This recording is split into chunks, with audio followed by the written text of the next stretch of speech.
Hello, আসসালামু আলাইকুম। সুরাজ মামির সবাইকে স্বাগতম। আজকে হচ্ছে জানুয়ারি মাসের 24 তারিখ।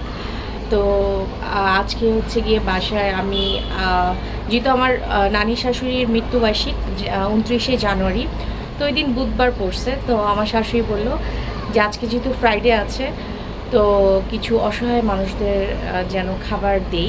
তো আমার শাশুড়ি চাচ্ছিল যে মানে বাইরে থেকে কিনেই যেন আমি দেই, বাসায় রান্না করলে কষ্ট হবে, বলতেছে ভেজাল হবে, দরকার নেই, বাইরে থেকে কিনে দাও। তো আমি বলছি বাইরে থেকে কিনে আমি যেই টাকা দিয়ে যে কয়জনকে খাওয়াবো, আমি যদি বাসায় রান্না করি আমি আরও 10 জনকে বেশি খাওয়াতে পারবো।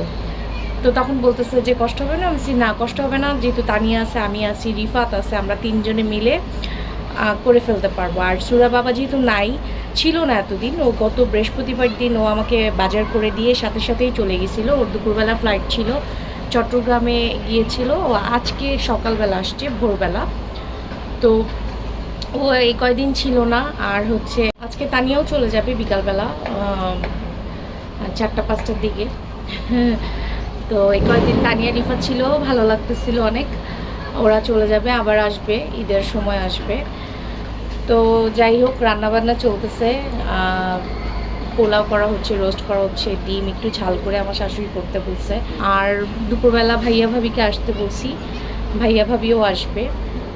তুই তো আজকে হচ্ছে গিয়ে এগুলোই প্ল্যান। সুরা ঘুম থেকে উঠে রান্নাঘরে এসে দেখে আমি ডিম ছিলতেছিলাম। সে মুখ টুক না ধুয়ে সে বলতেছে সেও ডিম ছিলবে। তো আবারও কিছু ডিম বসাই দেওয়া হয়েছে। আমার আপাকে বলছিলাম একসাথে সব দিতে, বাট সে আলাদা আলাদাভাবে দিছে। আমি ডিম ছিলা হলে আমি ডিমটা ভুনা করে ফেলবো, তারপর রোস্ট পোলাও করে ফেলবো। সময় লাগবে না ইনশাল্লাহ, তাড়াতাড়ি হয়ে যাবে। আর সুরা এখানে নাস্তা করতেছিল, কর্নফ্লেক্স খাচ্ছিল। আর রিফাত আর তানিয়া এই যে রিফাত একটু নাড়ানাড়ি করে দিতেছে, যেহেতু তানিয়ার ব্যাক পেন, তাই ও একটু নাড়ানাড়িতে হেল্প করতেছিল রান্নায়। আর পাশের চুলায় আমি এখানে ডিম রান্না করতেছিলাম।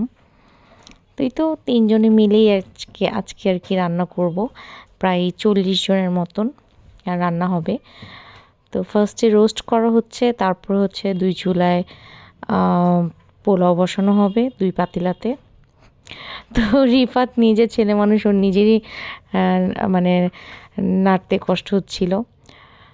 তো ও থাকাতে আসলে অনেক ভালো হয়েছে, ও সুন্দর করে নেড়ে দিচ্ছিল সব কিছু।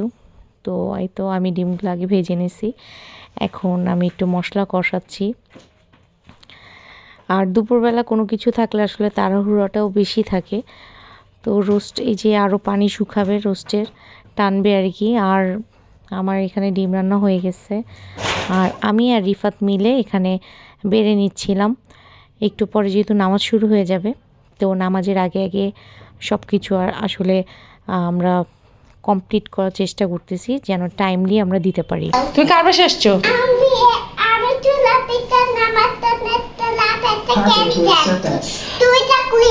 তুমি সুরাপির জন্য লাভ একটা ক্যান্ডি আনছো, আর আমার জন্য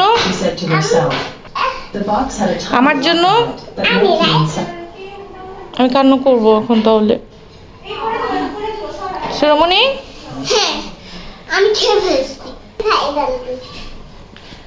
দেখে দেখে থাকো। ভাবি যেহেতু অসুস্থ, তো ভাবি আসতে পারে নাই, তো ভাবিকে একটু ক্ষীর দিয়ে দিছি, আর হচ্ছে পোলাও, রোস্ট। আর তানিয়ার বাসায় একটু তানিয়া নিয়ে যাবে, আর রিফাতকে বলছি একটু রিয়ান ইসরাতের জন্য নিয়ে যেতে। আর ভাইয়াকে দিছি টেবিলে, ভাইয়া এখন খেতে বসবে। তো রিফাতেরও সবাইকে দেয়া শেষ, আর আমি আশেপাশে একটু কয়েকজনকে দিয়েছি। এই তো তারাবি সুরা খাচ্ছিল, তারপর আমি সুরা বাবা আর তানিয়া রিফাত খেয়েছি একসাথে।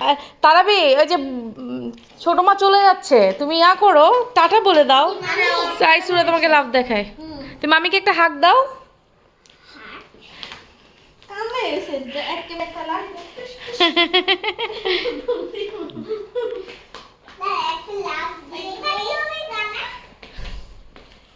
আম্মু পিপে মামাকে হাক দিলা না? আম্মু পিপে মামাকে একটা হাক দাও। ও জুতা থেকে খুলে দিছে সুরা, ওই যে পিপি মামা চলে যায়, একটা হাক দাও, হাক দাও। তো তো তো তো না ও জুতা থেকে খুলে একটা ইয়া দিছে, লাভ দিছে। যাও না, স্কুল বন্ধ।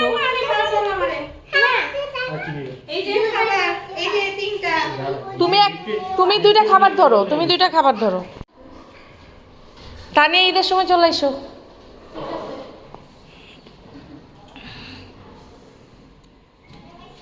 তো তানিয়া রিফাত চলে গেছে, সুরা আর তারাবি হচ্ছে খেলতেছে। সুরা তারাবি দুইজনেই খেলাধুলা করতেছে। সুরা বাবা ঘুমাচ্ছে। তো আজকের ভিডিওটা আমি এখানেই শেষ করে দিচ্ছি। সবাই ভালো থাকবেন, সুস্থ থাকবেন। ভিডিওটি ভালো লাগলে লাইক কমেন্ট শেয়ার করবেন। আর আমার একটা ফেসবুক পেজ আছে সুরাস মম, ওখানে গিয়ে অবশ্যই ফলো দিবেন। সবাইকে আল্লাহ হাফেজ।